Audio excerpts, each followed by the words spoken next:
こんにちは。今回は修正剤の端材でカッティングボードを作成していきます。30ミリと分厚いですが、いい寄せ木だったので貼り合わせて使います。水洗いしながら使用するので、貼り合わせに使うボンドは必ず耐水性のあるものにします。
使いたいサイズに適当に毛がきます。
カットができたら120番のサンドペーパーで形を整えます。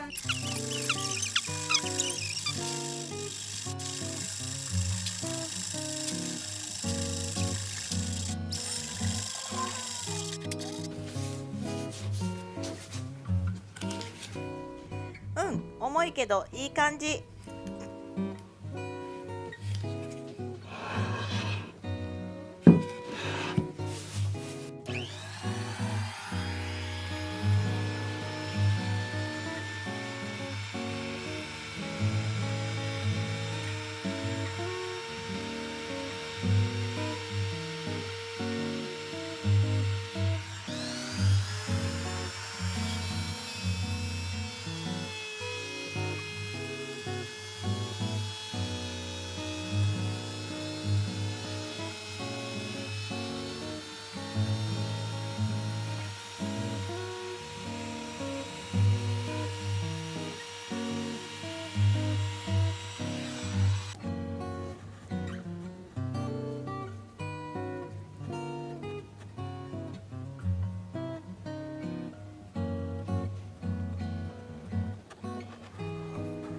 食材や汚れが染み込みづらく、かつ洗いやすいように320番のサンドペーパーで表面をツルツルにします。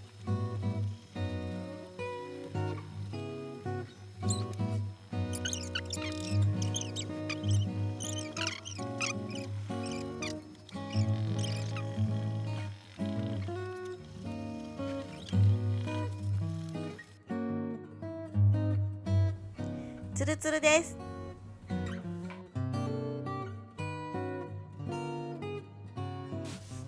吊るせるようにパイ8で穴を開けておきます。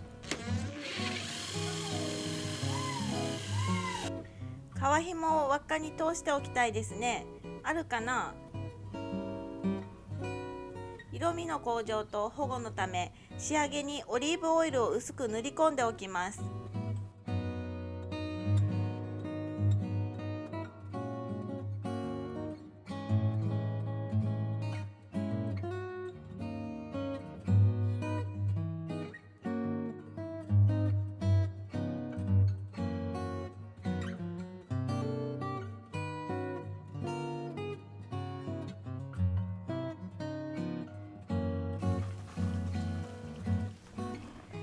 いい感じです。最後に食材を盛り付けてみます。